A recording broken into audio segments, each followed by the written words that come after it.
kurang lebih di dekat-dekat Senayan ini 3 juta per bulan. 3 juta itu udah paling murah. Kalau dikalikan 1 bulan dianggap 26 hari mereka bekerja, berarti kurang lebih 78 juta. Mereka masih nombok, kalau 52-an mereka terima, mereka masih nombok juga untuk menuju 78 juta itu. Thank you, Jus. Tunjangan perumahan, Pak, tunjangan Kenapa? perumahan untuk anggota DPR yang mencapai 600 juta per bulan itu. Jadi tunjangan perumahan DPR itu 50 juta, tepatnya kurang lebih 58 dipotong itu mereka terima sekitar 50 juta. Nah, itu setiap anggota, kalau pimpinan tidak dapat karena kami pimpinan kan dapat rumah dinas. Ah, jadi memang ini disesuaikan dengan sekarang ini kan tidak ada rumah dinas lagi. Jadi anggota DPR sudah tidak ada rumah dinas, tidak dapat rumah dinas. Hitungannya memang kalau mereka ngontrak rumah atau kos saja ruangan 4 kali 6 kurang lebih di dekat-dekat Senayan ini 3 juta per bulan. 3 juta itu udah paling murah. Kalau dikalikan 1 bulan dianggap 26 hari mereka bekerja, berarti kurang lebih 78 juta.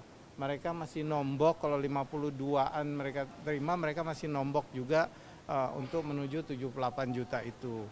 Jadi saya mungkin untuk pengganti rumah dinas yang tidak ada, anggota DPR dengan sekitar 50 juta uang sewa rumah, itu uang kos dengan harga 3 juta sebulan, saya rasa masih make sense dengan tugas-tugas kenegaraan mereka. Jadi perlu diketahui bahwa DPR ini tugasnya bukan hanya rapat-rapat saja, tetapi juga pembahasan tentang anggaran yang sedemikian pelik, kemudian pembahasan tentang legislasi, rancangan undang-undang yang begitu banyak masuk ke setiap komisi, dan juga pengawasan. Jadi belum itu kalau bawa istri dan anak-anak, kita bisa bayangkan pembantu satu dan supir satu yang pasti sudah tidak bisa tinggal dengan cukup baik kalau di dalam ruangan sekitar 4 kali 6. Tetapi mereka juga tetap berupaya agar supaya tugas-tugas kedewanan di DPR bisa berjalan dengan baik, walaupun rumah dinas sudah tidak ada, tetapi dengan anggaran pengganti tempat tinggal dengan 50 juta per bulan, mereka juga teman-teman anggota dewan berupaya memaksimalkan dengan anggaran yang ada. Tapi kalau dikaitkan dengan channel crisis gitu, dengan kondisi fiskal sekarang, sebenarnya ada kenaikan gaji, dan gimana kalau gaji tidak ada naik? Gaji kami tetap terima kurang lebih 6,5 juta, hampir 7 juta. Tunjangan beras kami cuma dapat 12 juta, dan ada kenaikan sedikit dari 10 kalau tidak salah. Tunjangan lain juga ada kenaikan sedikit-sedikit. Bensin itu sekitar 7 juta yang tadinya kemarin sekitar 4 juta 5 juta sebulan, walaupun mobilitas daripada kawan-kawan dewan lebih dari itu setiap bulannya. Jadi kalau dulu gaji kawan-kawan itu terima total bersihnya sekitar 58, mungkin dengan kenaikan gaji tidak naik ya, saya tegas sekali, gaji tidak naik, dengan kenaikan tunjangan makan disesuaikan dengan indeks saat ini, mungkin terima hampir 69, hampir 70-an. Jadi yang naik cuman tunjangan itu saja yang saya sampaikan tadi, tunjangan beras, karena kita tahu beras telur juga naik, mungkin Menteri Keuangan juga kasihan dengan kawan-kawan DPR, jadi dinaikkan, dan ini juga kami ucapkan terima kasih dengan kenaikan itu. Tapi dengan gaji yang kurang lebih 69 juta per bulan, dengan kondisi ekonomi Jakarta sekarang, kawan-kawan di DPR juga memaksimalkan apa yang didapat untuk bekerja dengan baik, walaupun gaji sudah 20 tahun juga belum 15 tahunan juga tidak naik, tetapi karena situasi seperti ini anggota juga memahami dengan upaya efisiensi. Pak, penegasan aja Pak, 3 juta per hari atau 3 juta per bulan? Apa ini 3 juta per bulan? 3 juta per bulan Pak, dulu. Oh dulu. Nah, sekarang jadi sekitar 4 juta, bukan 3 juta. Sekarang jadi 7 juta uang bensin. Yang perumahan? Perumahan kan per bulan itu kalau di sekitar sini kan ngontrak atau kita kos kan 3 juta per bulan. Didapatkan 50 juta per bulan. Kalau kita 3 juta kita kalikan 26 hari kerja berarti 78 juta per bulan. Padahal yang didapat cuma sekitar 50 juta per bulan. Nah, jadi mereka masih nombok lagi.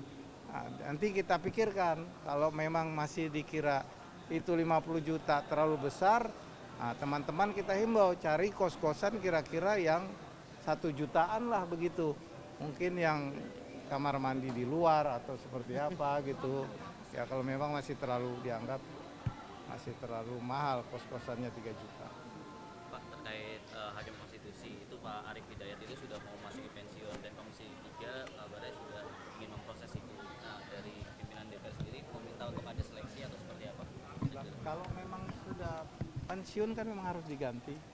Prosesnya kan ada itu di Komisi 3. Saya yakin teman-teman Komisi 3 paham betul proses pergantian itu seperti apa prosesnya. Yang pasti akan segera dibahas. RUU Haji kan semalam yang dedikasi timnya itu targetnya kapan rampung di tingkat 1? RUU Haji baru masuk dimnya, kita baru rapim kalau nggak nanti sore besok siang. Pak, itu katanya ada usulan BPHJ jadi kementerian juga. Ada usulan juga seperti itu. Jadi memang agar supaya tidak memberatkan mungkin tugas-tugas dari Kementerian Agama, maka dibentuk khusus Kementerian Haji dan Umroh. Kita tahu bahwa haji dan umroh ini kan selalu bermasalah dari zaman dahulu kala sampai sekarang. Ada aja masalahnya. Yang paling terakhir kan tahun lalu ada pansus dan ini masuk lagi urusannya ke KPK. Belum lagi hasil temuan daripada tim Washaji yang kemarin terkait dengan banyaknya carut marut terkait dengan pelayanan haji, baik itu syarikah, baik itu makannya, transportnya, dan lain sebagainya. Itu kan juga masalah. Jadi pemerintah mungkin memandang perlu untuk dibuat kementerian sendiri yang khusus mengawal dan juga mengawasi Kementerian Haji dan Umroh Jemaah Indonesia yang memang terbanyak di seluruh Indonesia, di seluruh dunia. Pak, tapi kan sekarang BPHJ sendiri belum punya kanwil ya Pak ya. Apakah itu dinilai siapa untuk tahun depan mengurus haji Pak? Nanti kan bisa diatur. Kementerian Hukum dan Kementerian Impas kan itu juga dipisah. Akhirnya kan juga bisa jalan. Jadi nanti saya rasa pemerintah sudah mempunyai cara-cara bagaimana mengantisipasi kalau urusan kanwil kamfil di bawah. Mungkin dari Direktorat Haji dan Umroh bisa ditarik ke Kementerian Agama, kan juga berarti bisa langsung ada kanwil dan ada kantor-kantor di tingkat kabupaten dan kota. Nanti kita lihat saja seperti apa teknisnya. Kalau jadi kementerian berarti ada kemungkinan dirjen-dirjen yang di Kemenak ditarik ke BPHJ dong Pak? Kemungkinan itu ada, tetapi ini kan nanti melalui pembahasan. Ini kemungkinan ada melalui pembahasan. Kita lihat saja pembahasannya nanti seperti apa.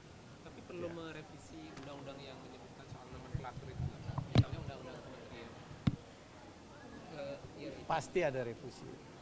Untuk memperkuat. Iya, pasti ada revisi.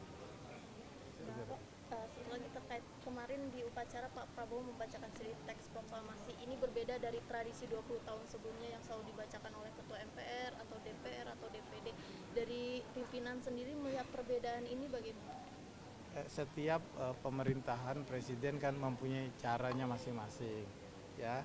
Mungkin di era Pak Prabowo ingin membacakan langsung, atau kita lihat tahun depan nanti seperti apa. Apakah ada perubahan lagi yang bacakan presiden langsung, apa MPR atau seperti apa. Jadi kita lihat saja lah tahun depan seperti apa. Yang pasti itu kan hak prerogatif presiden, siapa yang membacakan teks proklamasi pembukaan Undang-Undang Dasar dan juga siapa yang membacakan doa itu hak presiden yang menunjuk nanti. Pak, soal royalti, ini kemarin Kemenkum bilang mau audit LMKN soal royalti, katanya biar nanti bisa transparansinya terlihat, terus habis itu nanti bisa ditemukan sistem baru yang tidak memberatkan UMKM gitu dalam menarikan royalti. Nah ini kalau dari pimpinan sendiri bagaimana Pak? Royalti ini kan masih dikaji ya. Kita tunggu Kemenkumham, kita tunggu Kementerian Hukum mengkajinya seperti apa.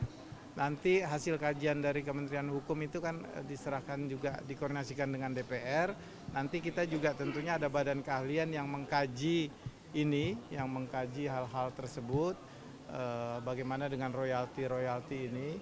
Jadi ini kan agak sensitif ya royalti ini.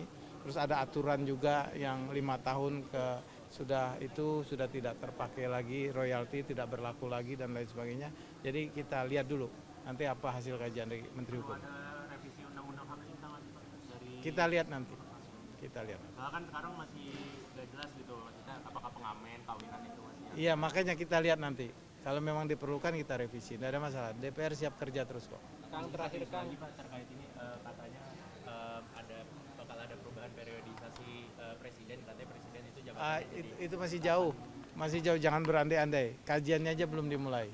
tapi ada Pak, Nggak ada. Ini dari siapa itu? Prabowo Pak. Waduh, jangan begitu, kasihan Pak Presiden. Biar beliau sibuk kerja dulu. Kang, Ya. terakhir soal Apa lagi? pemberian bebas bersyarat terhadap paksa.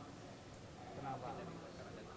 Saya belum tahu kapan beliau bebas. Kemarin Pak, hari Sabtu.